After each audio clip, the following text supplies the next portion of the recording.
Marie segurou no braço de Isabelle e falou: "O que você está fazendo, Isabelle? Quer matar seu irmão?" Imediatamente Isabelle olhou para sua mãe e falou: "Você está bem, mamãe? É você mesma?"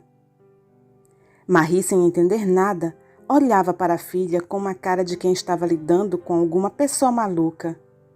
Mas viu que a filha não estava mais com o porrete nas mãos. Então foi acudir aquele que pensava ser o seu filho.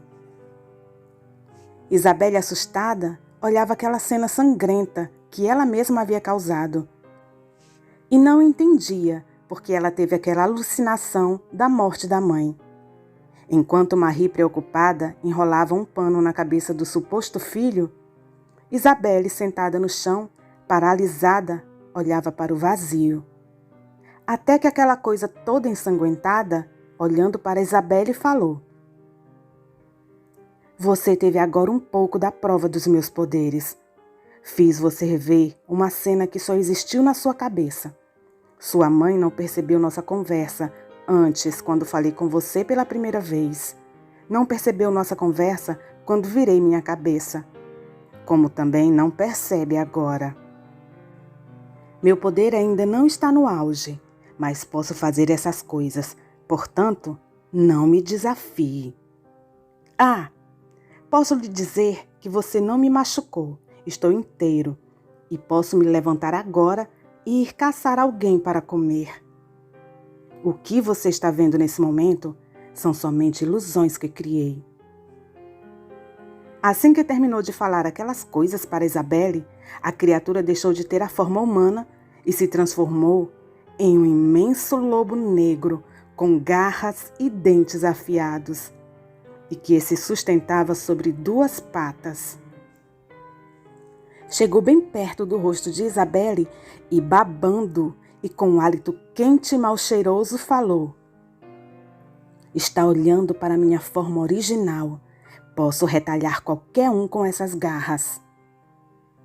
E logo em seguida voltou a ser humano e, sorrindo, encolheu-se e deitou no colo de Marie e falou: "Mamãe, estou com dores. O que aconteceu?" Marie o abraçou e, em lágrimas, mandou que Isabelle deixasse o local. Enquanto Isabelle saía, Marie, de costas para ela, abraçava aquela aberração que olhava para a moça e sorria maliciosamente.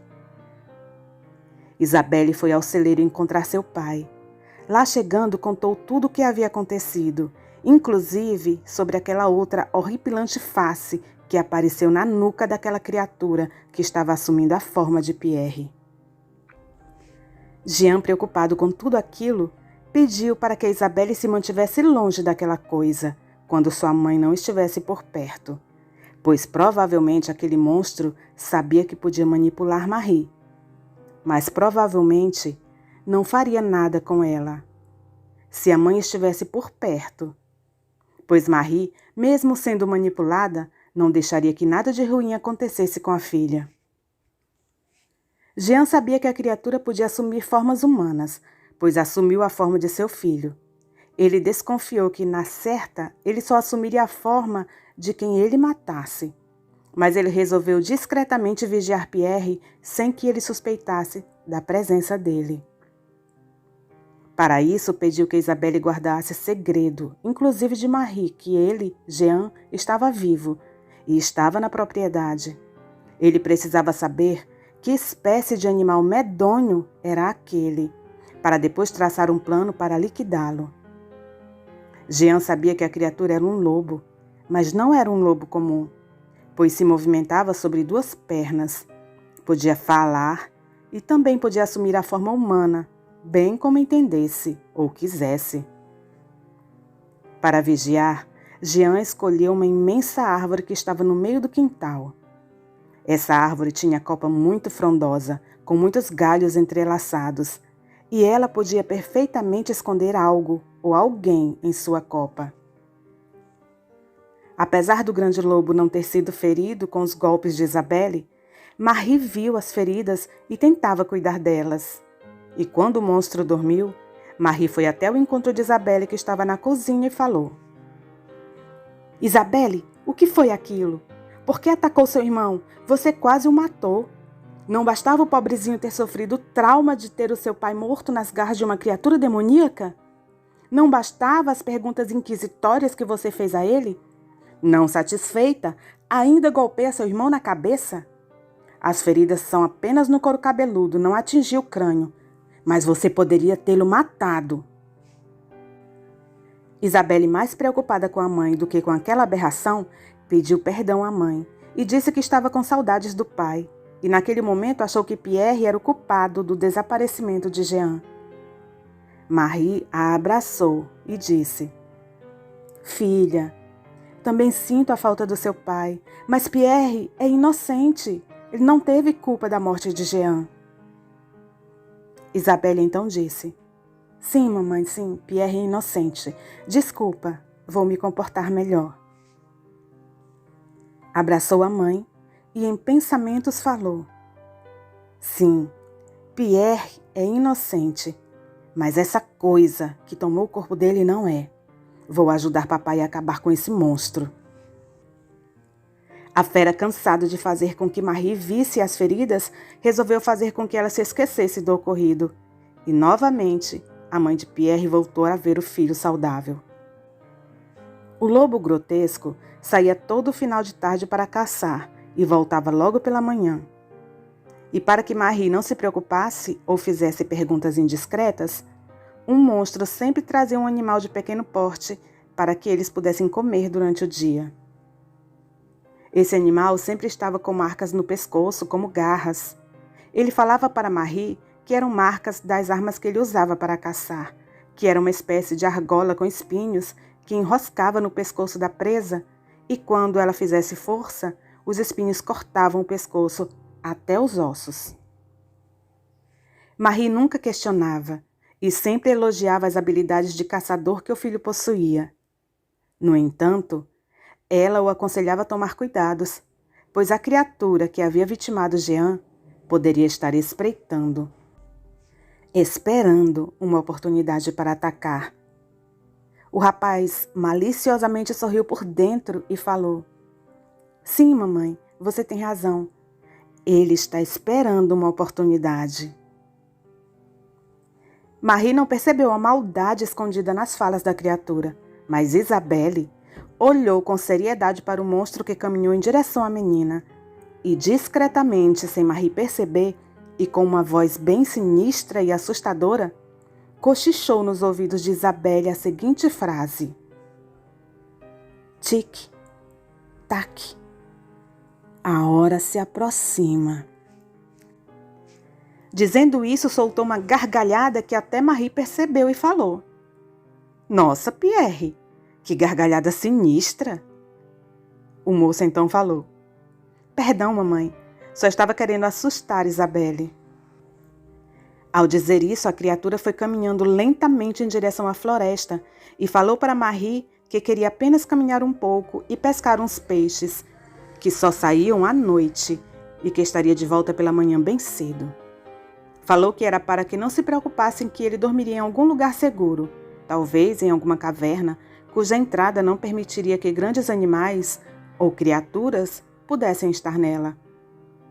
Marie ficou preocupada, mas Isabelle pediu que a mãe deixasse o irmão fazer as coisas dele, já que ele era um bom provedor e merecia ter um tempo só para ele. A criatura olhou para Isabelle sorrindo, abaixou a cabeça como reverência e agradecimento e não disse mais nada e saiu. Isabelle ficou olhando até que aquela criatura sumisse na floresta e, antes de fechar a porta, viu 2 olhos vermelhos brilharem na escuridão e esses olhos a fitavam. Logo em seguida se afastaram e depois sumiram floresta adentro. No exato momento que Isabelle estava fechando a porta, viu que seu pai estava descendo da árvore que ele usava como local de vigia da criatura. Olhou para a filha e lhe lançou um beijo com as mãos.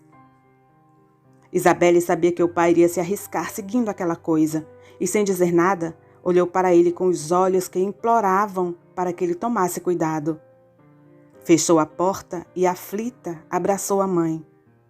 Marie, imaginando que a filha estava preocupada com o irmão, a abraçou e falou: Não se preocupe, filha. Seu irmão ficará bem. Sei que você está tão preocupada quanto eu. Vamos rezar para que Deus permita que nada de ruim aconteça. Isabelle uniu-se à mãe em oração, mas não por aquela coisa que tomou o lugar de seu irmão, mas rezava pela segurança do pai. Jean, em pouco tempo, conseguiu rastrear a fera. Sua experiência nas caçadas o ensinou a encontrar pistas, e uma pista que Jean seguiu foi a das pegadas de Pierre, que, mesmo aparentando ser um rapaz, conseguia deixar pegadas bastante profundas. O corpo de um rapaz como o de Pierre não poderia produzir sulcos tão profundos na terra. Depois de seguir a criatura com bastante cautela por alguns quilômetros, Jean percebeu que o monstro começou a andar mais devagar e as pegadas tornaram-se mais rasas. Seu corpo parecia estar bem mais leve. Pierre já não parecia mais ser aquela criatura. Seu olhar ainda era de predador em fúria, mas não possuía mais as propriedades que lhes davam força e agilidade. Jean viu que a criatura entrou em uma pequena caverna e ele a seguiu. Ao adentrar, Jean viu o lugar totalmente iluminado por tochas que estavam afixadas nas paredes e notou que havia um salão amplo, cheio de ossos de animais de grande porte, bem como também ossos humanos. Aquela criatura parecia estar há muito tempo naquele lugar, mas como nunca se teve conhecimento da existência dela? Mas Jean não se deteve com tais pensamentos. Ele preferiu se concentrar naquele momento, que era muito importante. E então viu que Pierre pegou uma espécie de mochila e tirou algo de dentro dela. Era uma pequena caderneta que ele abriu e folheou. Estacionou em uma página e leu aquelas palavras em voz alta. Jean não entendia, pois os ecos emitidos naquele salão dificultavam o entendimento das falas. Assim que terminou de pronunciar as tais palavras contidas naquela caderneta, Pierre se contorceu. E então o rapaz começou a suar, arrancou as roupas, a pele borbulhava como se o sangue fervesse. Ele gritava de dor. Os ossos emitiam sons como se estivessem se quebrando. E então iniciou-se uma nova moldagem no seu corpo, que se alongou. O rosto ganhou um novo formato. A pele se abriu como se uma navalha a estivesse retalhando. O que surgiu ali não era mais o rapaz. Boa noite. Nossos agradecimentos especiais a todos os nossos inscritos que estão acompanhando os vídeos, deixando seu like, comentário. Muito obrigada. E até o próximo vídeo.